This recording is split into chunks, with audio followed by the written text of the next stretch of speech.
They called it a mistake before the blood on the pavement had even dried. The police lights washed the quiet street in red and blue, bouncing off parked cars and cracked windows as neighbors stood frozen behind curtains. A black woman lay motionless near the curb, her purse spilled open beside her, groceries scattered like evidence no one wanted to look at too closely. Officers moved fast, not to help her, but to control the story. One voice crackled over the radio. Officer-involved shooting. Suspect misidentified. Scene secure. The word suspect hung in the air like a lie that didn't belong there. She wasn't running. She wasn't armed. She wasn't even the person they were looking for. But within hours, a statement was already prepared. Within a day, the department called it tragic but justified. Within 48 hours, the case was quietly labeled closed. No charges. No wrongdoing. Just another name added to a growing list no one was supposed to question. What the police didn't see that night, what they couldn't have known, was that somewhere across the city, a man was listening to the same press conference in complete silence, replaying every word, every pause, every contradiction. A man who knew exactly how cases get buried, how evidence disappears, how mistakes get protected. They thought the story would end with her. They were wrong. Because the woman they shot had a husband. And he wasn't the kind of man who accepted official answers. Not when something didn't add up. Not when the truth was being erased in real time. And not when the system believed it was untouchable. They called it a mistake. But they had just triggered the one investigation they would never be able to control. Her name was Aisha Grant, and on most evenings, the block only noticed her because of the way she waved. Not the quick, distracted kind of wave people give when they're in a hurry, but the kind that paused you. Palm open. Smile steady. Eye contact held just long enough to remind you that you were seen.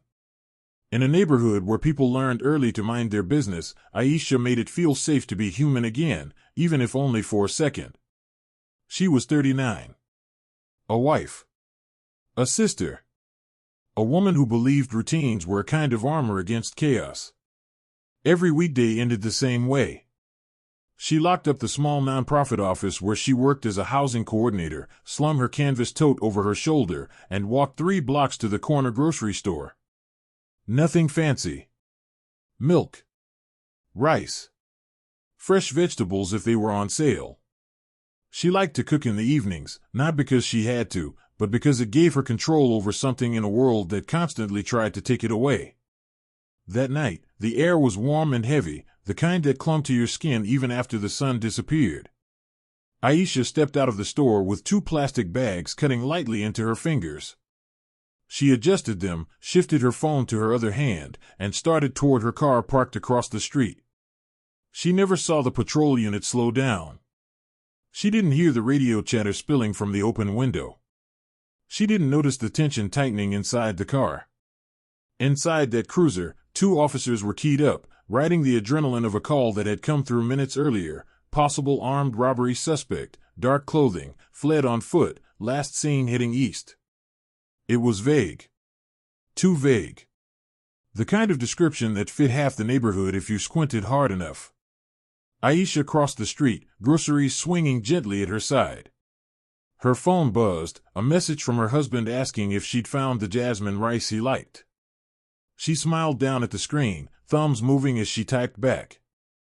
That smile would be the last expression witnesses remembered. Hey! Stop! Police! The voice came sharp and sudden, slicing through the hum of traffic and cicadas. Aisha froze, confused. She looked up, scanning the street, instinctively checking whether someone behind her was being addressed. She took a step back. Hands gripping the grocery bags. Phone still in her palm. Heart suddenly pounding for reasons she didn't yet understand. I'm talking to you, the officer shouted again. Aisha turned fully now, eyes wide, fear flickering across her face. Me, she said, the word barely audible. She didn't run. She didn't reach into her pockets. She didn't do anything except hesitate. Later, reports would call that hesitation noncompliance. The patrol car doors opened almost simultaneously. Hands. Let me see your hands. The bag slipped from her fingers, hitting the pavement with soft, harmless thuds. Oranges rolled. A carton of eggs cracked open, yolk bleeding slowly across the asphalt. Aisha raised her hands instinctively, phone still clutched in one of them. I didn't do anything, she said, voice trembling now. I'm just going home. Her words were swallowed by the sound of boots on pavement and the rising pitch of panic, hers and theirs, colliding in the worst possible way. Drop it. Drop what's in your hand. It's my phone, she cried. A neighbor would later swear Aisha lifted it slightly, maybe to show the screen, maybe to unlock it, maybe just because her hands were shaking and she didn't know what else to do. That movement lasted less than a second. To the officers, it became everything. Gunfire cracked through the night, loud, violent, final. Aisha's body jerked, then folded, collapsing onto the street beside the spilled groceries she'd picked out so carefully only minutes earlier. Her phone skidded across the pavement, screen shattered but still glowing faintly. Silence followed, thick and unreal. Then chaos. One officer shouted for backup. Another cursed under his breath. Someone said, I thought she had a weapon, and that sentence would later become the foundation of an entire official narrative. A neighbor screamed. Someone ran toward her. Another voice yelled to stay back. An ambulance was called, but not urgently enough. Aisha lay on her side, breath shallow, eyes open but unfocused, staring at nothing. Blood darkened the concrete beneath her, creeping toward the broken eggs, mixing yellow and red into a scene no one would ever forget. A bystander knelt a few feet away, hands hovering uselessly, terrified to cross the invisible line the officers had drawn around her body. She wasn't doing anything, he kept saying. She was just holding groceries. The words didn't matter. By the time paramedics arrived, officers were already positioning themselves. Not around Aisha, but around the story.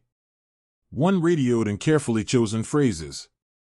Another began taping off the scene, placing cones not where the shooting had happened, but where it should have happened, according to what they would later write.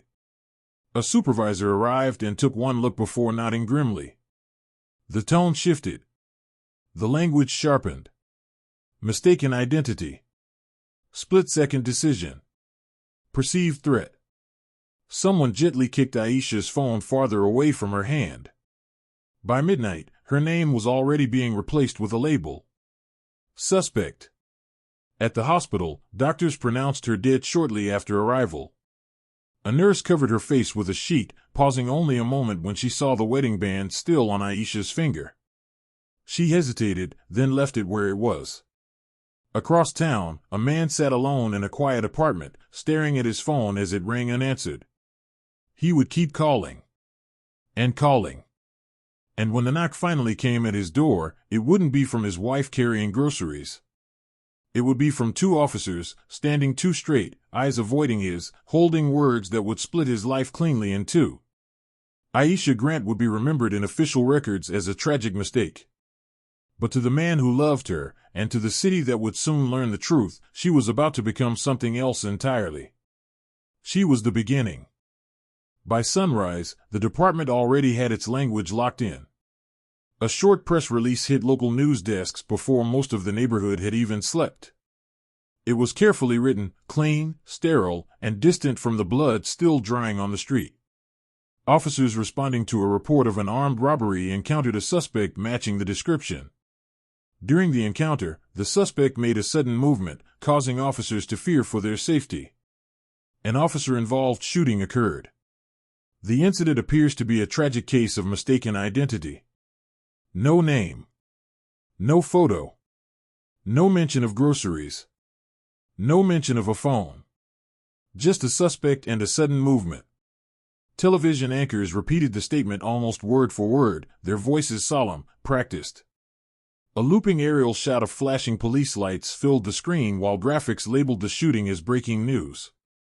Reporters spoke about tense conditions and split-second decisions, phrases that softened what had actually happened. Mistake. Tragic. Unfortunate. By mid-morning, the word mistake had done its job. It suggested regret without responsibility, sympathy without consequence. At police headquarters, the mood was not mournful, it was procedural. A closed-door meeting was called. A captain stood at the head of the table, arms crossed, eyes hard. "Stick to the statement," he said. "No speculation. No side conversations. We don't need this spiraling." One officer asked quietly about the body cameras. There was a pause. "Footage is under review," the captain replied. "Technical issues happen. Let internal affairs handle it." That was all anyone needed to hear. Internal Affairs announced an investigation before lunch. The announcement sounded serious enough to calm the public but vague enough to buy time. Officers involved were placed on paid administrative leave, a phrase the department had used so often it barely registered anymore. Outside, yellow tape still cordoned off the street. Candles and flowers began to appear where Aisha had fallen. A handwritten sign leaned against the streetlight. She was just coming home. Neighbors gave interviews to local reporters. "She wasn't doing anything wrong," one woman said, shaking her head. "She shops there all the time. Everybody knows her." Another man added, "She was holding groceries, man." Groceries. Those clips aired briefly, usually followed by a police say clarification that subtly undercut them. Online, the comments were already dividing. "Why didn't she comply? We don't know what the officers saw. Wait for the investigation." The cycle was familiar. Fast outrage. Faster justification. Slow truth, if it came at all. At the hospital, Aisha's husband sat in a small, beige room that smelled like antiseptic and burnt coffee. A doctor stood across from him, hands folded, eyes heavy with a practiced sadness. "I'm very sorry," she said. "We did everything we could." He nodded once, not trusting his voice. The words didn't feel real yet. They floated somewhere above him, detached from the pounding in his chest. A police liaison arrived soon after. He spoke gently, carefully, as if each sentence had been approved by someone else. "There was a situation," the officer explained. "The department is investigating. We believe this was a case of mistaken identity." Mistaken identity. The phrase echoed in the husband's mind. He asked a simple question. "Can I see the footage?" The liaison hesitated, just long enough to notice. "That won't be possible right now," he said. "It's evidence." Another question followed. "What exactly did she do?" The answer came smoothly. Too smoothly. "She failed to comply with verbal commands." That word again. Failed. By the afternoon, the department held a press conference. The police chief stood behind a podium, flanked by flags and stern-faced officers. "We extend our deepest condolences to the family," the chief said. "This is a tragic incident, and we are committed to transparency." No questions were taken. Behind the scenes, paperwork moved fast. Reports were drafted. Timelines adjusted. Language aligned. The story narrowed until there was no room left for doubt, only for acceptance. A mistake. That's what the city was being asked to believe. That night, Aisha's husband sat alone at their kitchen table. Her purse rested where she had left it days earlier. Her keys were still in the bowl by the door. The silence was unbearable. He replayed the press conference on his laptop, listening closely, not to what was said, but to what wasn't. He noticed how the chief avoided specifics. How no officer names were mentioned. How the phrased bodycam footage under review was repeated like a shield. Something about it didn't sit right. Mistakes happened. He knew that. But this felt rehearsed. And somewhere beneath the grief, beneath the shock and numbness, a colder emotion began to form, quiet, focused, patient. Not rage. Suspicion. Because if this really was just a mistake, why did it feel like everyone already knew the ending? His name was Daniel Grant, and he did not raise his voice. Not at the hospital. Not at the police station. Not during the press conference, playing silently on his laptop as the anchors spoke in circles. Daniel had learned long ago that loud men were easy to ignore. Quiet men, on the other hand, made people nervous. He was 42, tall without being imposing, lean in a way that suggested discipline rather than vanity. His posture was straight even now, even while sitting at the kitchen table where Aisha used to spread mail and grocery receipts every evening. He wore the same plain gray shirt he'd had on when officers came to his door the night before. He hadn't bothered changing it. Nothing felt worth the effort. Daniel listened. That was always his first move. He listened to the words being used. He listened to the order they were delivered in. He listened to the silences between sentences. And the more he listened, the less the story made sense. Mistaken identity, they said. But the call had been vague. Too vague. No clear suspect description. No confirmed weapon. Just a direction and a sense of urgency. Daniel replayed the chief's statement again, slowing it down, watching the subtle shift in posture when the word bodycam came up. The slight glance to the side. The tightened jaw. He paused the video. He wasn't grieving the way people expected him to. There were no screams. No public breakdowns. No emotional interviews on the evening news. Grief, for Daniel, had always been quiet. Private. Controlled. But beneath it, something else was already moving. Daniel knew how investigations worked. He knew how quickly narratives formed and how hard they were to undo once they hardened into official truth. He knew that the first 48 hours mattered more than anything that came after. And those 48 hours were already slipping away. He picked up his phone and scrolled through the unanswered calls from the night before. His last message to Aisha still sat unread. "Did you find the jasmine rice?" His thumb hovered over the screen longer than it needed to. Then he put the phone down and stood up. Daniel didn't go to sleep that night. Instead, he opened a legal pad and began writing things down. Not emotions. Facts. Time of the shooting. Location. Initial police statement. Witness interviews aired on local news. He wrote down every inconsistency he could find. The press release said officers gave multiple commands. A witness said there was barely time for one. The statement said the suspect made a sudden movement. A bystander said she dropped her bags and raised her hands. The department said bodycam footage was under review. They didn't say why it wasn't immediately released.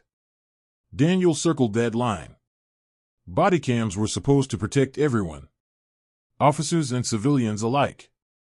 When footage didn't surface quickly, it usually meant one of three things: technical failure, procedural delay, or deliberate containment. He knew which one worried him most. The next morning, Daniel went to the station. Not to protest.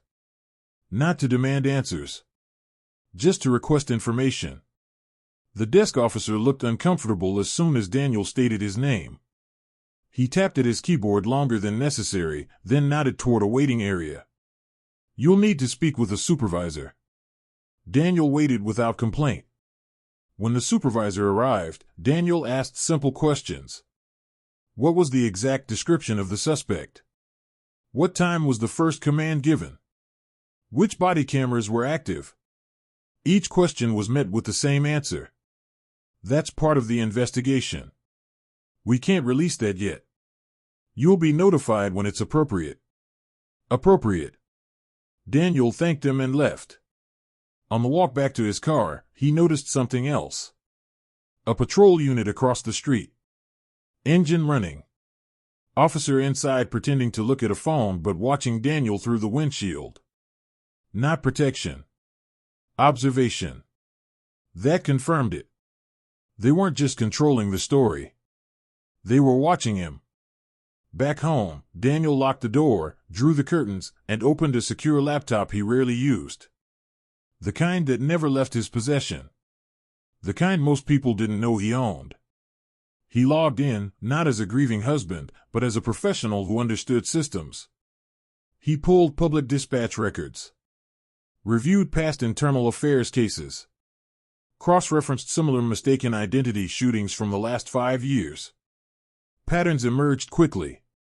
Same phrasing. Same delays. Same outcomes. Mistake. Paid leave. No charges. Daniel leaned back in his chair, exhaling slowly. This wasn't chaos. It was choreography. By the end of the day, Daniel had made a decision.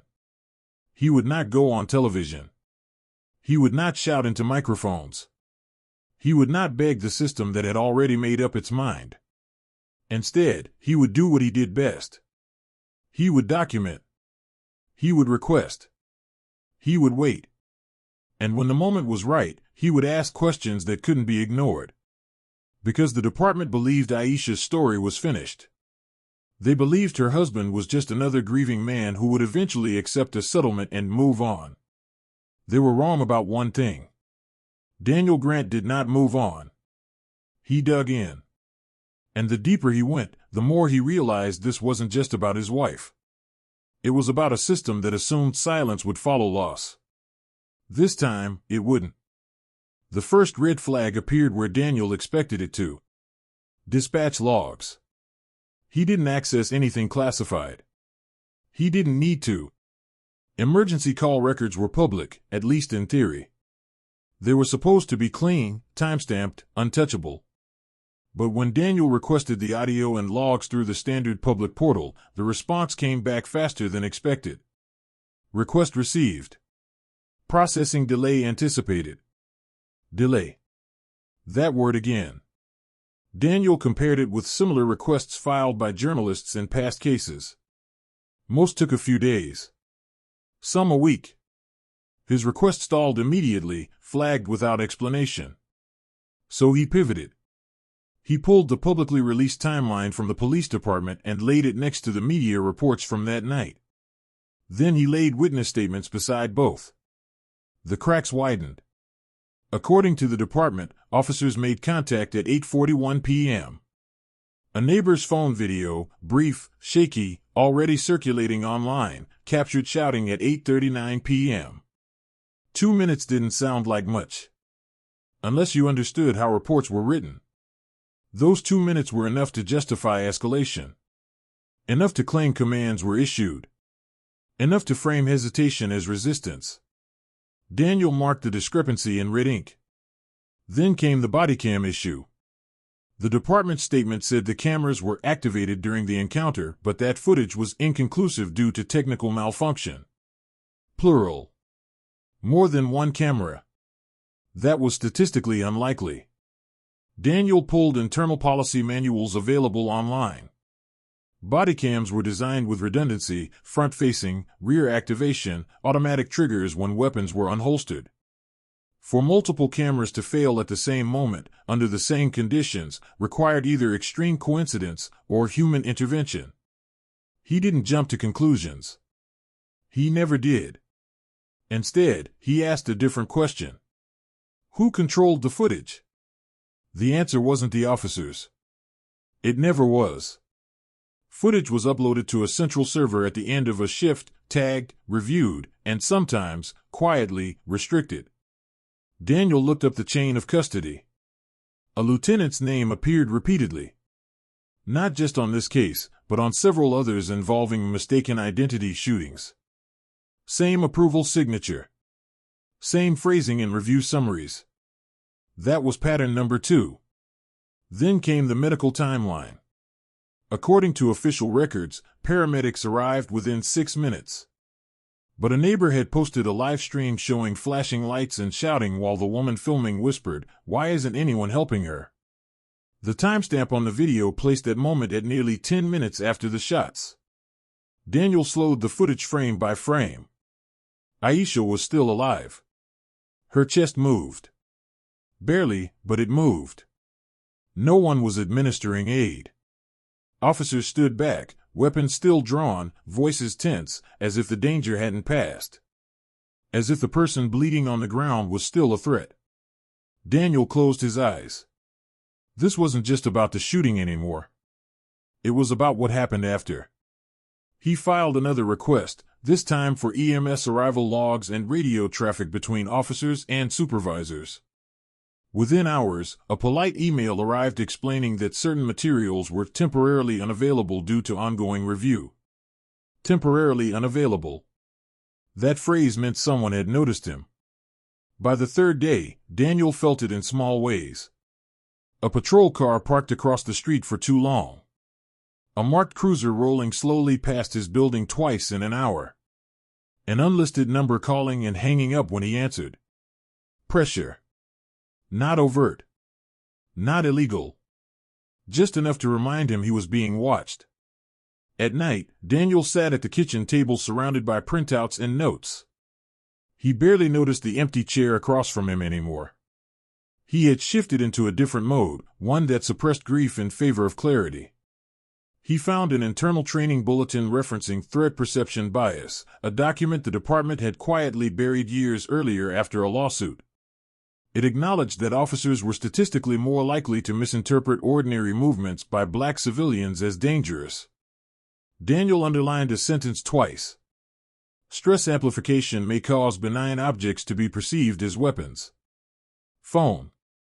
Groceries. Movement. Mistake.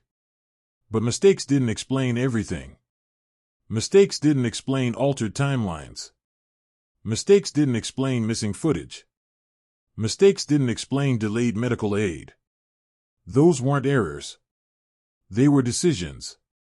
By the end of the week, Daniel had built a working theory, not one he shared, not one he announced, but one he tested quietly against every new piece of information. Aisha hadn't just been misidentified. She had been mismanaged after the fact. The system hadn't panicked. It had protected itself. Daniel folded his notes neatly and placed them in a folder. On the cover, he wrote a single word. Integrity. He knew what came next. The local department would never admit fault on its own. Internal affairs would stall. Civilian review boards would issue strongly worded recommendations that went nowhere. If the truth was going to surface, it wouldn't come from inside the city. It would come from outside. Daniel opened his phone and scrolled to a contact he hadn't used in years. He didn't call yet. Not until he was sure. But for the first time since the night Aisha died, Daniel felt something solid beneath his grief. Leverage. Daniel waited until the city believed the noise had faded. That was the mistake they always made. 7 days after Aisha's death, the protests slowed. The news trucks moved on to the next outrage. Candle wax hardened on the sidewalk, flowers wilted, and the department grew comfortable again. Comfortable enough to assume the pressure had passed. That's when Daniel made his move. He didn't call a press conference. He didn't hire a billboard attorney. He didn't leak anything anonymously. Instead, he walked into a federal building 3 miles away from the precinct that had killed his wife. The lobby was quiet. Clean. Purposeful. No posters. No slogans. Just polished floors and people who moved like their time mattered. Daniel passed through security without a word and approached the reception desk. "I need to speak with the Civil Rights Unit," he said calmly. "This concerns an officer-involved shooting." The receptionist looked up, prepared to hand him a card and a number like she had 100 times before. Then Daniel placed his credentials on the counter. Her expression changed instantly. She didn't ask him to fill out a form. She didn't ask him to wait. She picked up the phone. "Agent Grant is here," she said quietly. Moments later, doors opened that didn't open for civilians. Inside a small conference room, Daniel finally said the words no one in the city had heard yet. "My wife was shot by police," he began. "And the department is lying about what happened. No dramatics. No anger. Just facts." He laid everything out, dispatch discrepancies, witness video timestamps, missing bodycam footage, delayed EMS response, internal policy contradictions. He didn't speculate. He didn't accuse. He presented. The room stayed silent. When he finished, a senior attorney leaned back in his chair, studying Daniel carefully. "You understand," the man said slowly, "that if we take this, it becomes federal. We don't give warnings. We don't negotiate with mayors." "I understand," Daniel replied. "I'm not asking for warnings." Another official asked the question that finally shifted the room. "Why didn't you come to us sooner?" Daniel met his eyes. "Because I needed to be sure this wasn't just incompetence," he said. "It isn't." There was a pause. Then the attorney nodded once. "We'll open a preliminary review." Preliminary. It was the first crack. By the end of the day, the police department received a formal notice. All records related to the shooting were to be preserved immediately. No deletions. No edits. No delays. The tone changed overnight. The same lieutenant who had signed off on the bodycam review suddenly stopped returning calls. The police union released a defensive statement accusing outside forces of politicizing a tragedy. The mayor's office quietly requested a meeting with Daniel's attorney, an attorney Daniel hadn't hired. Daniel declined. Behind closed doors, the FBI's Civil Rights Unit began what the city feared most, a parallel investigation. Not into policy, but into intent. Subpoenas followed. Server logs were pulled. Email archives were copied. Access records for bodycam footage were traced. And the truth surfaced faster than anyone expected. One officer had manually delayed uploading his footage. Another had powered his camera off after the shots. A supervisor had approved the malfunction notation without reviewing raw files. None of that was a mistake. 2 weeks later, the department held another press conference. This time, the chief looked tired. "We are cooperating fully with federal authorities," he said, choosing his words carefully. "We asked the public for patience." Patience was no longer on the table. Reporters began asking different questions now. Harder ones. Why were dispatch times altered? Why did witnesses contradict official reports? Why did bodycams fail simultaneously? And then, finally, someone asked the question that landed like a hammer. "Chief, are you aware that the victim's husband is a federal agent?" The room went still. The chief blinked once. Twice. "I'm not at liberty to discuss the personal background of the victim's family," he said. But the damage was done. Within hours, the story shifted. Not tragic mistake. Federal investigation. Civil rights review. Evidence preservation order. Daniel didn't give interviews. He didn't need to. The city already understood something had changed. They had believed Aisha's husband was powerless. They were wrong. He wasn't there to avenge. He wasn't there to threaten. He wasn't there to scare anyone. He was there to make sure the truth entered a system that could no longer spit it back out. And once federal wheels started turning, they never stopped quietly. The department had closed the case in 48 hours. Daniel Grant had just reopened it, permanently. The first phone call came from City Hall. It was polite. Almost warm. A senior aide introduced herself and spoke in the careful tone of someone trained to sound compassionate without committing to anything real. "The mayor wants to express his condolences," she said, "and his desire to resolve this matter in a way that brings peace to everyone involved." Daniel listened without interrupting. She continued, "There are options available. Support for the family. Counseling. A financial settlement that reflects the city's remorse. Settlement. Money as a substitute for accountability." Daniel let a moment of silence stretch before replying. "My wife isn't a line item," he said calmly. "And this isn't a negotiation." The call ended quickly after that. The next pressure came from the police union. A statement appeared online accusing outside federal influence of undermining officer morale and exploiting a tragedy for political gain. Anonymous sources described the shooting as textbook procedure and warned that aggressive scrutiny would make officers hesitate in dangerous situations. Daniel read it once, then archived it.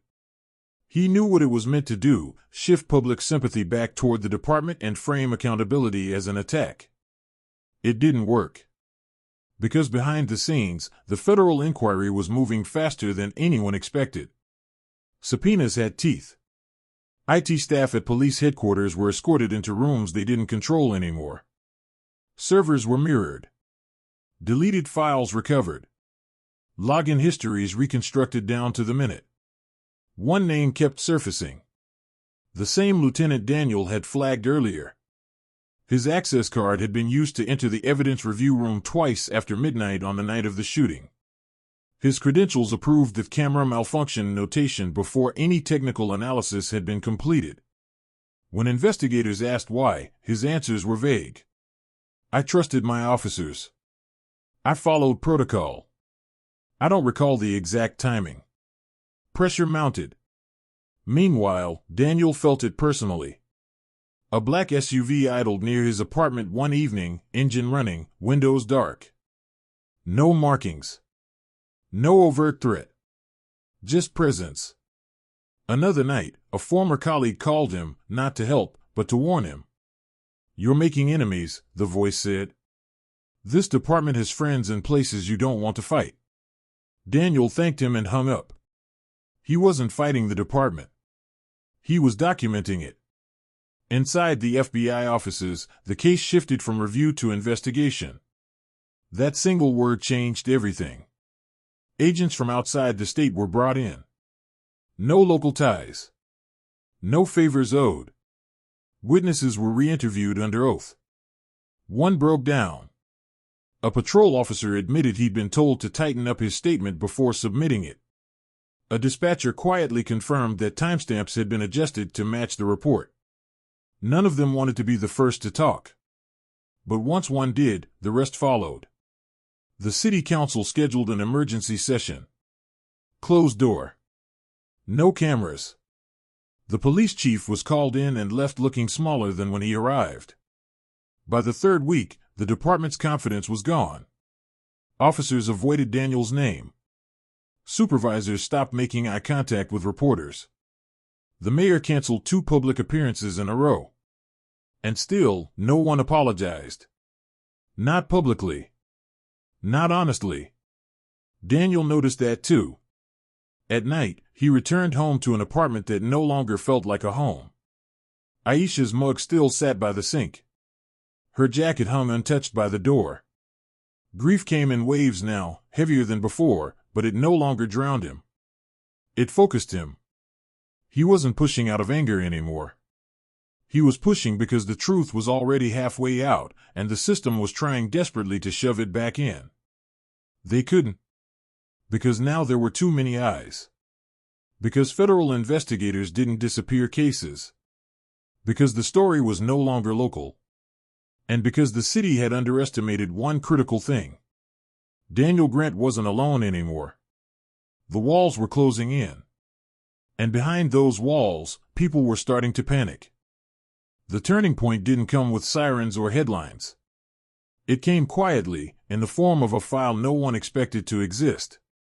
A junior analyst in the department's IT unit, young, overworked, and terrified of becoming the fall guy, found it while complying with a federal subpoena. Buried deep in the server logs was a backup folder labeled with a date and time that shouldn't have mattered. Except it did.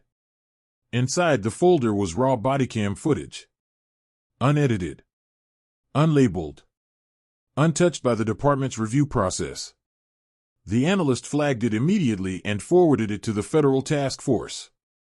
Within minutes, the room went silent as investigators gathered around a monitor. The footage began 30 seconds before the shooting. It showed Aisha clearly. Standing still. Groceries in both hands. No weapon. No aggressive movement. Her voice was audible, shaky but calm. "I didn't do anything. I'm just going home." Then came the shouting. Overlapping commands. Confusion. And then, gunfire. 2 shots. Aisha fell out of frame. The camera kept running. For nearly 9 minutes. No medical aid. No CPR. No urgency. Just officers pacing, radios crackling, one of them saying quietly, "We need to get our story straight." That sentence sealed it. Within hours, the footage was logged as evidence and duplicated across multiple federal servers. Chain of custody was locked. No one could touch it now. The same day, dispatch audio arrived. Unaltered. It confirmed Daniel's suspicions. The suspect description had been revised after the shooting. What started as unknown male became female matching description only once officers realized their mistake. Not misidentification. Retroactive justification. Investigators moved fast. They subpoenaed phone records. Messages between officers and supervisors surfaced, casual, careless, damning. Bodycam's a problem. Mark it as malfunction. IA will back us. The lieutenant Daniel had identified was placed on administrative leave. Then escorted out of headquarters under federal supervision. That's when the media caught up. The first headline broke late at night. Unreleased bodycam footage contradicts police statement. By morning, it was everywhere. Video clips looped on national news. Legal analysts paused frames, pointing at Aisha's hands, her phone, the groceries. Former officers shook their heads on air. "There's no threat here," one said bluntly. None. The police union tried to respond, but their statement fell apart within hours when reporters obtained the messages. Public trust collapsed. Protests returned, larger this time. Louder. Organized. But Daniel didn't attend them. He sat in a federal office, watching investigators prepare warrants. Criminal warrants. The case was no longer about policy violations or training failures. It was about civil rights. And intent. 2 officers were formally charged with manslaughter. The supervising lieutenant was charged with obstruction of justice. The department's internal review board was placed under federal oversight. The mayor finally spoke again. "This is not who we are as a city," he said, voice tight. Daniel watched the broadcast with the sound muted. He didn't need to hear the words. The truth was already louder than anything they could say. For the first time since Aisha died, Daniel allowed himself to stop working late into the night. He closed his laptop. Turned off his phone. Sat in the dark living room where her laughter used to fill the space. The system hadn't corrected itself. It had been forced. And now, there was no going back. By the time the city woke up, the narrative had collapsed. Not shifted. Not softened. Collapsed. Every major network led with the footage. Not edited. Not summarized. Played in full, because there was nothing to interpret anymore. The video spoke for itself, and it spoke brutally. Aisha standing still. Aisha speaking calmly. Aisha being shot anyway. The anchors stopped using words like tragic and unfortunate. Legal analysts stopped hedging. Former prosecutors used a word the city hadn't heard yet. Unjustified. Outside police headquarters, the crowd doubled by noon. Then tripled. People didn't shout random slogans this time. They chanted her name. Over and over, until it felt less like protest and more like indictment. Aisha Grant. Aisha Grant. Handwritten signs appeared with screenshots from the footage, her hands raised, the groceries on the ground, the timestamp frozen in the corner like a witness that couldn't be intimidated. Inside City Hall, panic set in. Emergency meetings ran late into the night. The mayor's advisors argued in circles, about optics, about liability, about how fast the city could distance itself from its own police department. The police chief resigned before he was asked to. His letter cited the need for healing and personal reflection. No one believed it.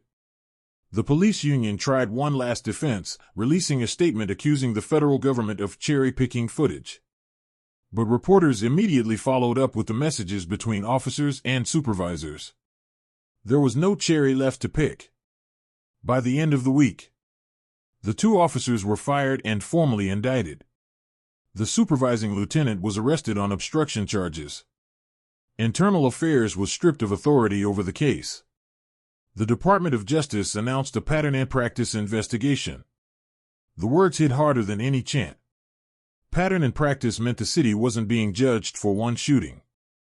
It was being judged for all of them. National outlets descended.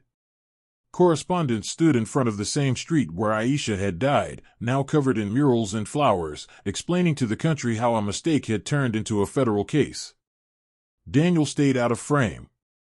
He declined every interview request. He didn't correct reporters when they speculated about his background. He didn't confirm or deny anything.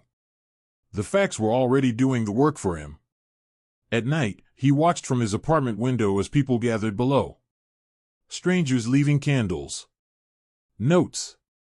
Small bags of groceries placed where Aisha had fallen, a quiet tribute that cut deeper than any speech. One message, written in careful handwriting, stayed with him. She could have been any of us. Thank you for not letting them erase her. Daniel folded the note and placed it beside Aisha's photo. The city had finally seen what he saw from the beginning. This wasn't a mistake. It was a system that assumed no one would push back hard enough, long enough, or smart enough to make it accountable. They were wrong. And the reckoning was just reaching its peak. The courtroom was quiet in the way only heavy truths could make it. No murmurs. No dramatic outbursts. Just the low hum of air conditioning and the shuffle of papers as the clerk prepared to read the charges. The two officers sat at the defense table, no longer in uniform, no longer shielded by press statements or union talking points. Their shoulders were hunched, eyes fixed forward, as if staring hard enough at the wall might erase the last few months. It didn't. The prosecutor spoke plainly. There was no need for theatrics. Bodycam footage. Dispatch records. Witness testimony. Internal messages. Each piece stacked neatly on the last until the picture was undeniable. The judge denied bail. That single sentence landed harder than any verdict would later. Outside, cameras caught the moment the officers were led away in handcuffs. For years, those same cameras had shown them walking free after shootings just like this one. This time was different. The supervising lieutenant followed days later, charged with obstruction of justice and falsifying official records. His resignation letter never made the news. His arrest did. Then came the department itself. The Department of Justice released its preliminary findings in a report that was devastating in its restraint. It didn't accuse, it documented. Repeated failures to de-escalate. A pattern of delayed medical aid. A culture that rewarded narrative control over truth. Federal oversight was imposed. Training protocols were rewritten. Supervisory authority was stripped and restructured. An independent review board was installed with real power. It was the kind of reform cities promised after tragedies but rarely delivered. This time, the promise was enforced.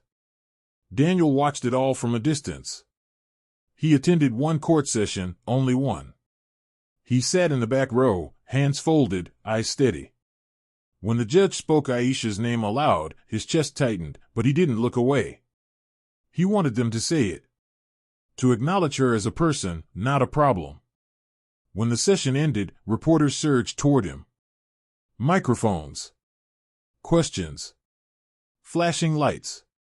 Do you feel justice was served? Was this outcome enough? What do you want people to remember? Daniel stopped walking and turned once. My wife should be alive, he said quietly. Nothing changes that. But the truth matters. And today, the truth wasn't buried. That was all. No slogans. No threats. No triumph. The city would spend years untangling what had been exposed. Lawsuits would follow. Careers would end. Reputations would never recover. But Aisha Grant would no longer be a footnote. She would be a case study.